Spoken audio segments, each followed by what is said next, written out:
Chapter 4 mineral and energy resources का ये second part है। फर्स्ट पार्ट में हमने मिनरल रिसोर्सेज के बारे में पढ़ा था। इस पार्ट में हम एनर्जी रिसोर्सेज के बारे में पढ़ेंगे। तो इसमें है energy resources. We have read in earlier classes that energy is capacity to do work. Energy का मतलब क्या होता है? कैपेसिटी किसकी? वर्क करने की, काम करने की कैपेसिटी को क्या कहते हैं? एनर्जी कहते हैं। The different ways to obtain energy is through sun, fire, electricity और burning of fossil fuel. Energy हमें किससे मिलती है? हमें सन से मिलती है एनर्जी, फायर से यानी कि आग से, इलेक्ट्रिसिटी से, या फिर बर्निंग ऑफ फॉसिल फ्यूल को जलाने से हमें एनर्जी मिलती है। Energy is fundamental to the quality of our life.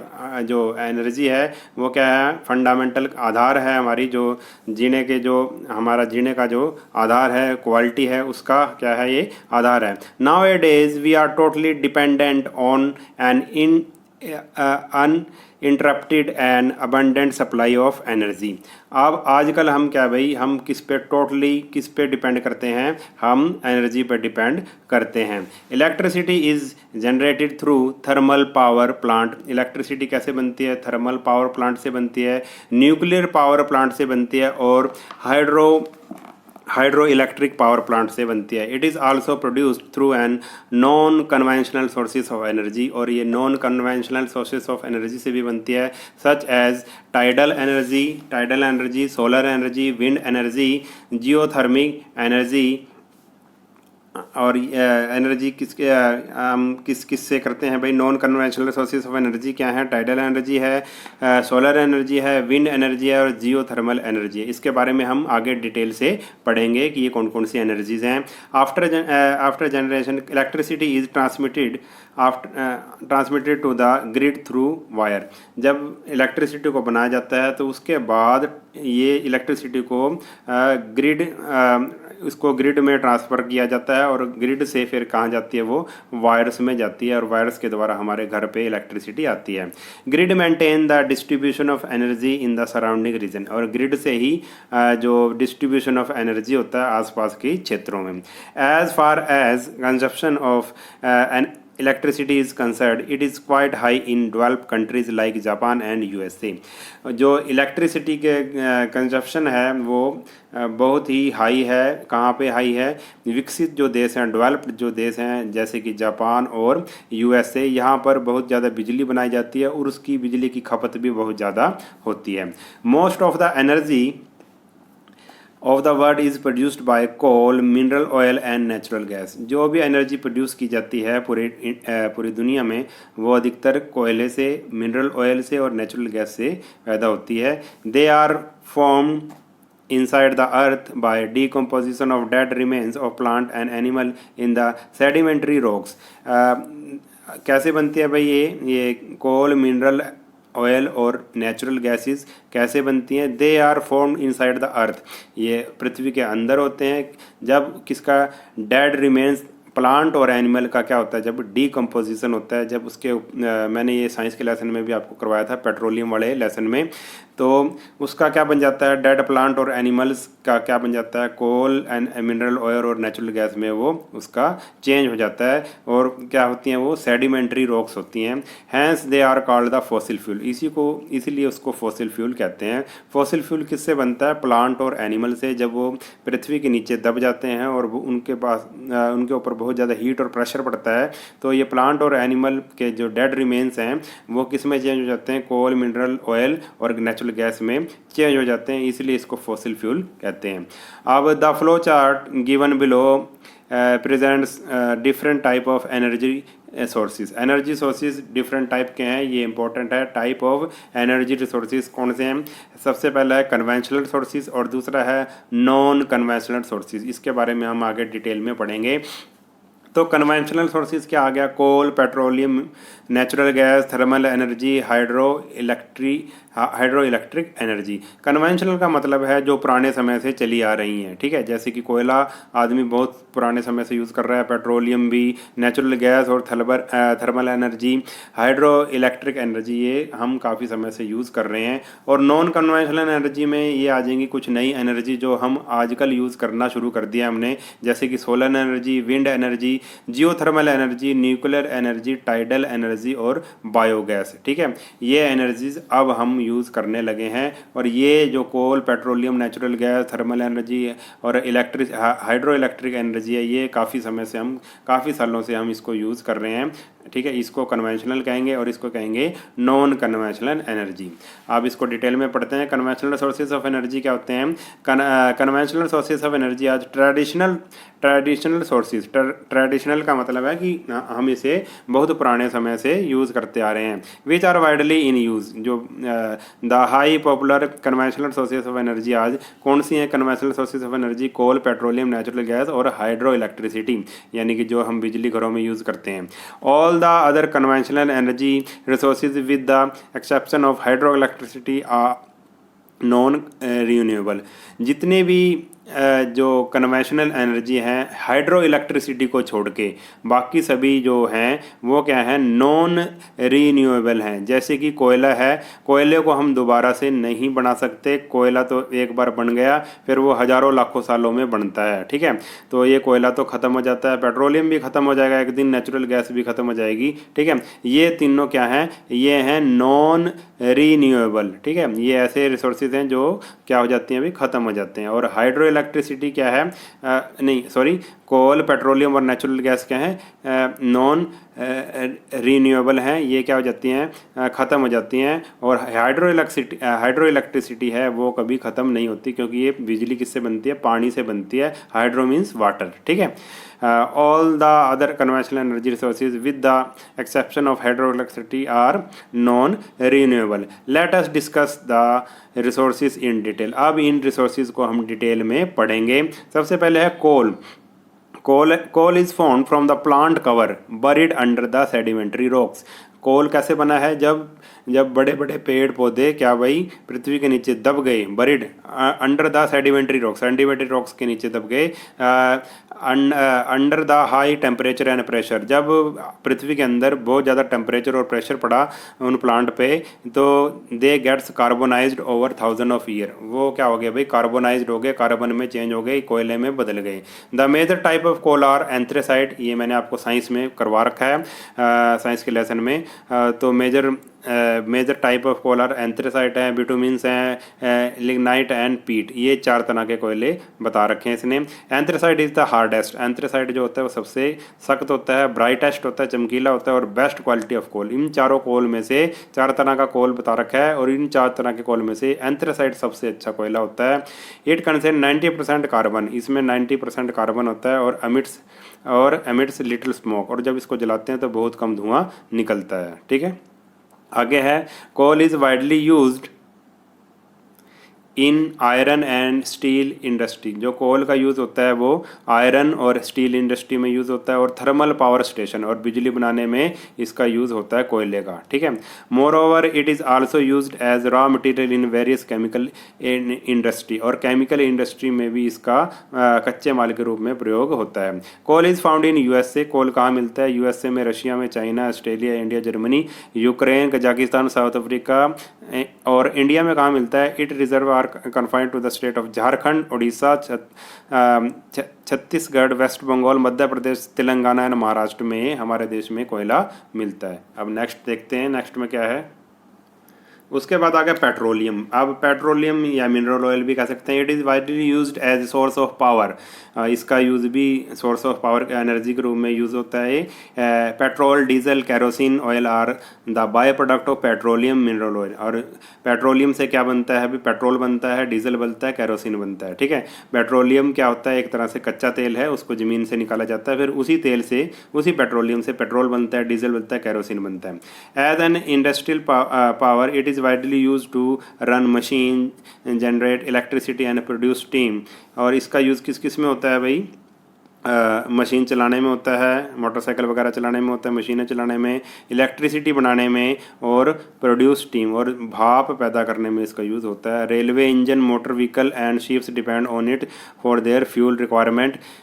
Railway engine में यूज़ होता है इसका, मोटर व्हीकल में और शिप वगैरह में इसका यूज़ होता है। It is use as lubricant, इसका यूज़ लुब्रिकेंट के रूप में भी होता है in machine and petrochemical industry for preparing rubber, synthetic fibre and etcetera. तो पेट्रोलियम का यूज़ किस में होता है भाई? एज ए लुब्रिकेंट भी होता है, और इसका कौन कौन सी इंडस्ट्री में होता है? रबर की इंडस्ट्री में, सिंथेटिक और फाइबर इंडस्ट्री में भी इसका यूज़ होता है पेट्रोलियम का। About 60% of the petroleum is obtain from the middle east, और 60% जो पेट्रोलियम है वो कहाँ से निकाला जाता है भाई? मिडल ईस्ट से निकाला जाता है। रीजन अराउंड ब्लैक सी, और ये रीजन कहाँ है? रीजन अराउंड ब्लैक सी के आसपास Caspian Sea, Persian Gulf and Red Sea have the largest reserve of petroleum of the world. और यहाँ पे ये जो है पेट्रोलियम सबसे ज़्यादा पाया जाता है। It is mainly obtain from south west Asian country. ये कहाँ मिलता है भाई? अधिकतर साउथ वेस्ट एशियन कंट्री में मिलता है। The countries with the world biggest oil reserve are Venezuela, South Arabia, Canada, Iran, Iraq, Kuwait, UAE, Russia, Libya, Nigeria and USA. ये कंट्रीज़ हैं जहाँ पे पेट्रोलियम बहुत ज़्यादा पाया जाता है।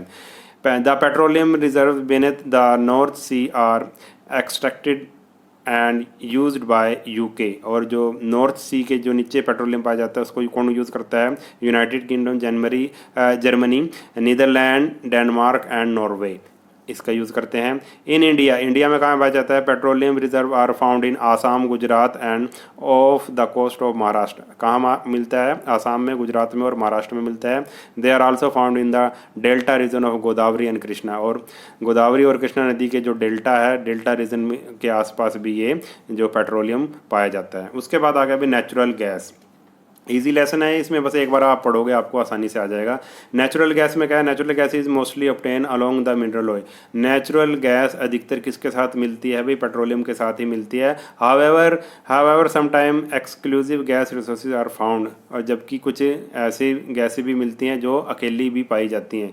अधिकतर तो मिनरल ऑयल के साथ मिलती हैं, और कुछ मतलब कई ऐसे भंडार भी मिलते हैं जो सिर्फ गैस के ही भंडार होते हैं। It is widely use to run vehicles. इसका यूज़ भी व्हीकल चलाने में, और सीएनजी आपने सुना होगा, सीएनजी जिसको नेचुरल गैस करते हैं, ठीक है। Through out the world it is transported by pipeline over great distance. और इसको अगर हमने ट्रांसपोर्ट करना है, एक जगह से दूसरे जगह पर भेजना है इस गैस को, तो हम पाइपलाइन के द्वारा भेजते हैं।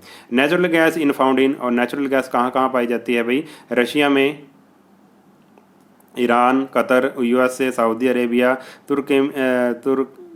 Turkmenistan, UAE, Venezuela and Nigeria. In India में कहाँ मिलते हैं? Assam, offshore region of Gujarat, Assam में, गुजरात में, महाराष्ट्र में, और गोदावरी और कृष्णा डेल्टा के रीजन में ये नेचुरल गैस पाई जाती है। उसके बाद आ गया भी thermal energy. The thermal power station is a power plant in which the prime mover is steam. अब थर्मल पावर प्लांट में क्या होता है भाई? क्या किससे बनती है अभी बिजली? किससे बनती है? स्टीम से बनती है, भाप से बनती है। वाटर ऑन हीटिंग, जब वाटर को गर्म करता है, टर्न इनटू स्टीम, वो स्टीम में बदल जाता है, भाप में बदल जाता है, आपको पता होगा। And spin A steam turbine, और वो स्टीम टरबाइन को फिर वो भाप चलाती है। विच ड्राइव्स है electric generator to produce electric energy. और वो क्या है भाई? Electrical generator to produce electric energy, और उसी से ही क्या बनती है भाई? इलेक्ट्रिक एनर्जी बनती है। This is called thermal electricity. इसी को ही हम थर्मल इलेक्ट्रिसिटी कहते हैं, ठीक है। जो मतलब हीट से बनती है, हीट से भाप पानी को जब गर्म किया जाता है तो हीट गर्म हो जाता है, गर्म होने के बाद वो भाप में बदल जाता है। उसी भाप से क्या चलते हैं भाई? टरबाइन चलते हैं। फिर उस टरबाइन का चलने से क्या होता है भाई? इलेक्ट्रिसिटी पैदा होती है, ठीक है। इसी को हम थर्मल इलेक्ट्रिसिटी कहते हैं। उसके बाद आ गया hydel power.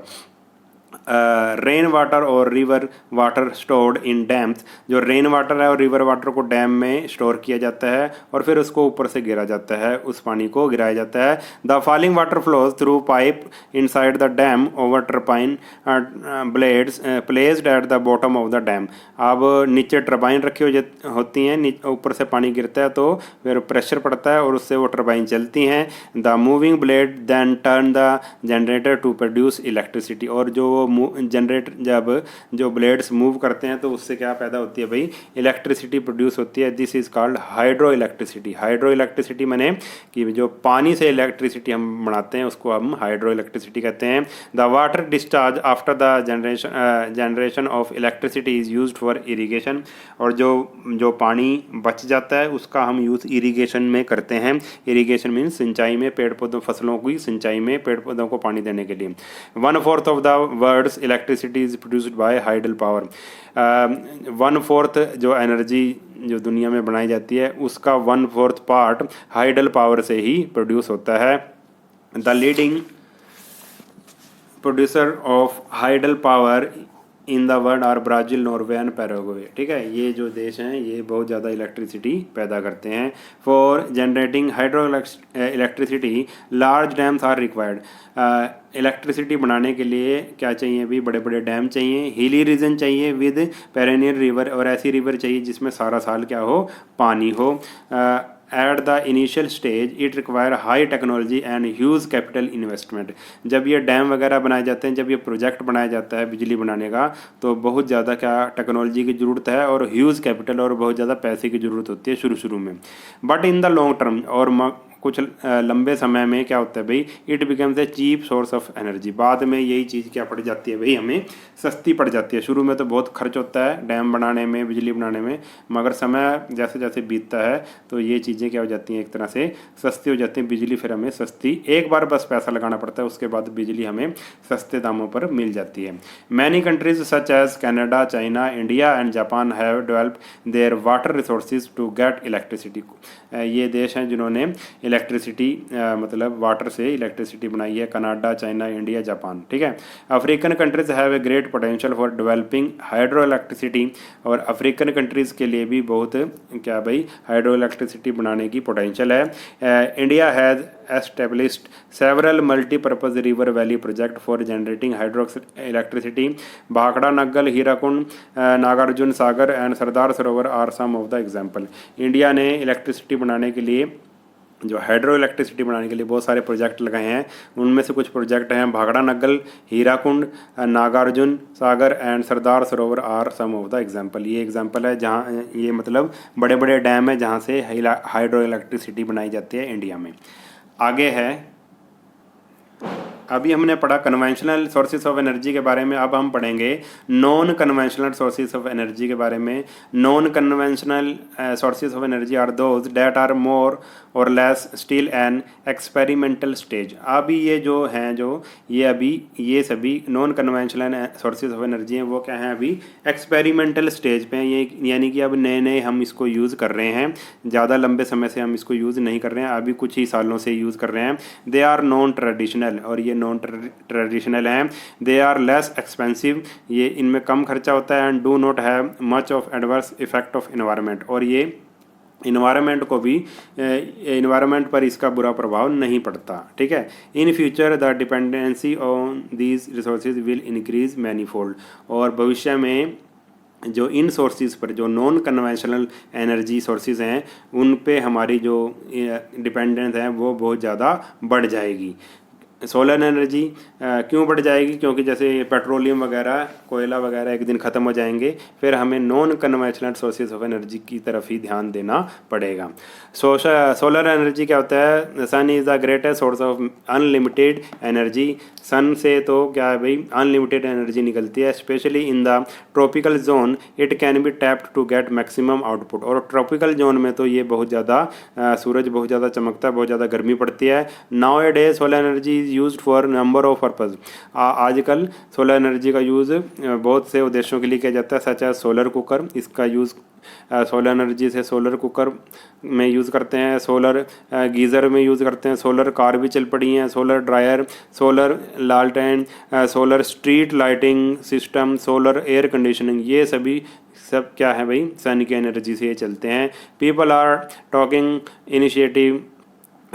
Are taking initiative to make it more cost effective. अब लोग क्या कर रहे हैं, अभी इनिशिएटिव ले रहे हैं, इसकी पहल कर रहे हैं, इसको बहुत ज़्यादा इफ़ेक्टिव बनाने के लिए, इसको सस्ता बनाने के लिए लोग बहुत प्रयास कर रहे हैं। अब नए नए एक्सपेरिमेंट हो रहे हैं, नए नए वैज्ञानिक इस पर क्या कर रहे हैं, अभी खोज कर रहे हैं इसकी। Canada, France, Germany, India, Japan and USA are some of the countries going research and prompting it utilization in their countries. ये कुछ देश हैं जो इस पे एक्सपेरिमेंट कर रहे हैं और इसके उपयोग के लिए नई नई जो खोजें कर रहे हैं। The largest solar plant in India is located in Gujarat. और सोलर प्लांट जो इंडिया में सबसे बड़ा सोलर प्लांट कहाँ पे है, गुजरात में है। अब उसके बाद आ गया अभी विंड एनर्जी, ये भी नॉन कन्वेंशनल एनर्जी रिसोर्सेज है।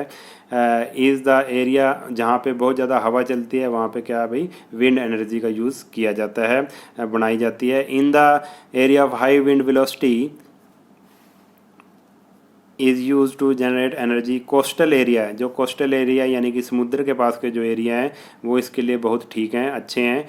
विंड एनर्जीज में, क्योंकि वहाँ पे बहुत तेज़ हवाएं चलती हैं। Wind energy is mainly use for pumping water, grinding grains, selling and electricity generation. Wind energy का यूज़ इस चीज़ में किया जाता है।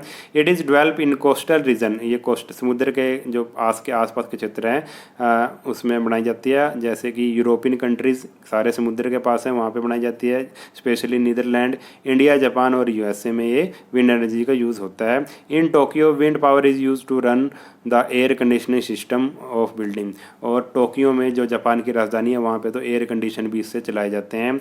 In India Gujarat, Maharashtra and Tamil Nadu have few wind mills. और इंडिया में कहाँ कहाँ पे है विंड मिल्स, गुजरात में, महाराष्ट्र में और तमिलनाडु में।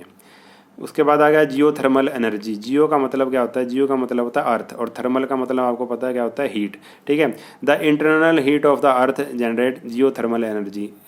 जो पृथ्वी है उसके अंदर भी बहुत ज़्यादा हीट होती है, उस हीट से जो एनर्जी बनाई जाती है उसको जियो थर्मल एनर्जी कहते हैं। It is more prominent in जहाँ पे जो वोल्केनो होता है यानी कि ज्वालामुखी जहाँ पे होता है उस एरिया में इसका यूज़ ज़्यादा किया जाता है, क्योंकि आपको पता है ज्वालामुखी कितना गर्म होता है, यानी कि पृथ्वी अंदर से क्या होती है, गर्म होती है। और ज्वालामुखी वाले जो एरिया है, वोल्केनो वाले जो एरिया होते हैं वहाँ पे इस एनर्जी को बनाया जाता है। Where frequency of hot spring is high, जहाँ पे हॉट स्प्रिंग यानी कि गर्म जो क्या होता है, गर्म पानी होता है या जो भी लगा हो वहाँ पे हमें क्या चाहिए भी, हीट चाहिए। किसके लिए, अगर कोई इलेक्ट्रिसिटी बनानी है, एनर्जी प्रोड्यूस करनी है तो हीट हमें चाहिए। और गर्म स्प्रिंग यानी कि गर्म नदी हो या कोई झरना हो, ठीक है, यहाँ पे ऐसी जगहों पे वोल्केनिक जो जहाँ पे वोल्केनो होता है वहाँ पे इस एनर्जी का यूज़ हम करते हैं, एनर्जी बनाई जाती है। Some country like Iceland, India, Japan, New Zealand, Russia and USA are generating Jio thermal energy. ये देश ऐसे हैं जो जियो थर्मल एनर्जी बनाते हैं। Basically this energy use in cold storage plant. Cold storage plant में इसका यूज़ किया जाता है, इंडस्ट्री में यूज़ किया जाता है, डोमेस्टिक पर्पज़ में किया जाता है। इन इंडिया मणिकरण इन हिमाचल, हिमाचल में एक जगह है Manikaran, is famous for harnessing Jio thermal energy. Jio thermal energy का यूज़ कहाँ किया जाता है भाई, कहाँ बनाई जाती है, हिमाचल प्रदेश में मणिकरण एक जगह है वहाँ पर। उसके बाद आ गया nuclear energy. It is obtain from energy stored in nucleo of atom. Atom से जो एटम के अंदर क्या जो न्यूक्लियो होता है उससे एनर्जी निकलती है, उससे ये बनाई जाती है। और किससे बनती है भाई, रेडियो एक्टिव एलिमेंट होते हैं जो लाइक यूरेनियम और थोरियम, इससे ये एनर्जी बनाई जाती है। Nuclear energy is an alternative to fossil fuel. ये अल्टरनेटिव है फॉसिल फ्यूल का, कि फॉसिल फ्यूल की जगह न्यूक्लियर एनर्जी का हम यूज़ कर सकते हैं। And can reduce the emission of green house gases. और इससे क्या भाई, अगर हम फॉसिल फ्यूल का ज़्यादा यूज़ करेंगे तो ग्रीन हाउस गैसेज निकलेंगे, मगर जो न्यूक्लियर एनर्जी से ग्रीन हाउस गैसेज नहीं निकलती। It is very powerful and efficient source of energy. ये बहुत ही पावरफुल और एफिशिएंट सोर्स ऑफ एनर्जी माना जाता है। उसके बाद आ गया the greatest producer of nuclear energy are USA. कौन कौन बनाता है nuclear energy, USA, France, Russia, South Korea, Germany, China, Canada. In India Jharkhand and Rajasthan, Jharkhand और Rajasthan have large deposit of uranium and thorium. Uranium और थोरियम कहाँ पाया जाता है, झारखंड और राजस्थान में पाया जाता है।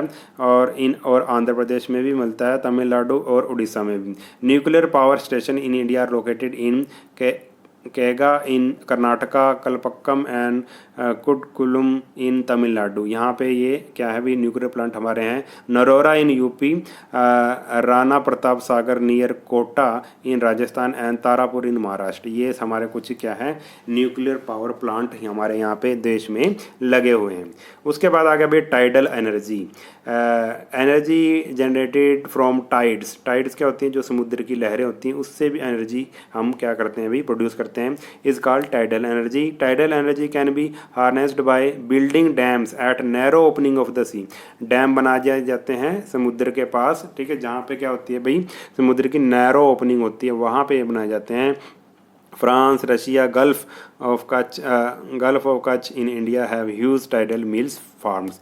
और फ्रांस है देश, रशिया है, और हमारे भारत में जो गल्फ ऑफ कच्छ है यानी कि गुजरात में जगह है, वहाँ पे टाइडल जो मिल है वहाँ पे बहुत ज़्यादा है। उसके बाद आगे भी biogas, organic waste such as dead plant, animal dung and kitchen waste can be converted into gaseous fuel called biogas. जो भी हमारे ऑर्गेनिक वेस्ट हैं जैसे कि डेड प्लांट हैं, एनिमल डंग है, एनिमल पशुओं का मलमूत्र गोबर वगैरह है, किचन वेस्ट जो भी हमारा निकलता है सब्जियों का छिलके, ठीक है, उसको कन्वर्ट किया जाता है किसमें, गैस में कन्वर्ट किया जाता है, इसी को हम बायोगैस कहते हैं। It is an excellent fuel for cooking and lighting and produces huge amount of organic manure. ठीक है, इसी से हमें क्या मिलता है, फ्यूल मिलता है जिसका खाना बनाने में यूज़ होता है, लाइटिंग में यूज़ होता है, और ऑर्गेनिक मैन्योर यानी कि जो ऑर्गेनिक खाद भी इससे बनती है। जो मैटर बच जाता है वो खाद का यूज़ कर लेते हैं, और जो गैस होती है, गैस पैदा होती है, उससे हम कुकिंग और लाइटनिंग कर सकते हैं। उसके बाद आ गया भाई, अब ये देखो कन्वेंशनल सोर्सेज और नॉन कन्वेंशनल सोर्सेज के बीच में डिफरेंस दे रखा है, ये आप कर सकते हो। ट्रेडिशनल सोर्सेज आ जाएंगे, कोल, पेट्रोलियम, नेचुरल गैस आ जाएगी, और इसमें क्या आ जाएगा भाई नॉन ट्रेडिशनल आ जाएंगे जैसे कि wind energy, solar energy, hydel power. दो sources are non renewable in nature. Hydel power को छोड़ के, जो हाइड्रो इलेक्ट्रिसिटी को छोड़ के बाकी सारे क्या हैं, नॉन रिन्यूएबल हैं, यानी कि वो ख़त्म हो जाते हैं। और जो ये वाली एनर्जी है, नॉन कन्वेंशनल एनर्जी है, वो क्या है, रीन्यूएबल एनर्जी है। देखो सन की एनर्जी कभी ख़त्म नहीं होती, विंड एनर्जी कभी ख़त्म नहीं होगी। These are expensive in install and hard to maintain, और ये महंगी होती हैं कन्वेंशनल सोर्सेज, और ये क्या होती हैं भाई, दे आर लेस एक्सपेंसिव, ये कम महंगी होती हैं और ईजी टू मेंटेन होती हैं। हाइडल पावर को छोड़ के they cause severe air pollution, ये एयर पोल्यूशन करती हैं। अगर पेट्रोल को जलाओगे, मिट्टी के तेल को जलाओगे, लकड़ी को जलाओगे तो क्या होगा भाई, तो क्या होगा, उससे क्या इन्वायरमेंट में पोल्यूशन होगा, मगर इनसे पोल्यूशन नहीं होता, ये इको फ्रेंडली होती हैं। At present there is a lot of dependency on them, और आजकल बहुत ज़्यादा इसके ऊपर हम डिपेंड करते हैं इन फ्यूचर। और ये जो non conventional sources of energy है, इस पे हम डिपेंड कब होंगे, कुछ सालों के बाद, फ्यूचर में हम इस हमारी डिपेंडेंसी इस पर बढ़ जाएगी। क्यों बढ़ जाएगी, क्योंकि जो कन्वेंशनल सोर्सेस ऑफ एनर्जी हैं वो एक ना एक दिन ख़त्म हो जाएंगे, तब हमारी डिपेंडेंसी किस पे बढ़ जाएगी, non conventional sources of energy में बढ़ जाएगी। अब लास्ट में आ गया भाई कंजर्वेशन ऑफ एनर्जी रिसोर्सेज। हम एनर्जी रिसोर्सेज को कैसे बचा सकते हैं, कैसे रक्षा कर सकते हैं, तो इसके मैं पॉइंट बता देता हूँ। ये पॉइंट दे रखे हैं, बस आप ये मेन पॉइंट हैं। The following measures can be taken to conserve energy resources. क्या है, use of LED bulb and tubelight. अगर हमें एनर्जी बचानी है तो LED बल्ब और ट्यूबलाइट का यूज़ करो। पब्लिक ट्रांसपोर्ट का यूज़ करो। Switch off the light and fans when not in use. पंखे और जो लाइट बंद कर दो जब उसका यूज़ ना हो। Use of power saving electronic devices. ऐसे इलेक्ट्रॉनिक डिवाइसेस का यूज़ करो जिससे पावर बचती है, बिजली बचती है। Use of non conventional sources of energy. Non conventional sources of energy का यूज़ करो। Solar light, solar torch, solar geyser का यूज़ करो। Use of automatic electronic power saver. और ऑटोमेटिक इलेक्ट्रॉनिक पावर सेवर का यूज़ करना चाहिए जिससे बिजली बचती है। It saves approximately 30% electricity bill. इससे क्या बच जाता है भाई, 30% इलेक्ट्रिसिटी बिल बच जाता है। तो ये हमारा लेसन था, हमारा लेसन कंप्लीट हो गया है। अगर वीडियो आपको अच्छा लगा है तो चैनल को सब्सक्राइब कर लेना, और वीडियो को अपने सभी दोस्तों के साथ शेयर ज़रूर कर देना। नेक्स्ट वीडियो में मिलेंगे, तब तक के लिए नमस्कार।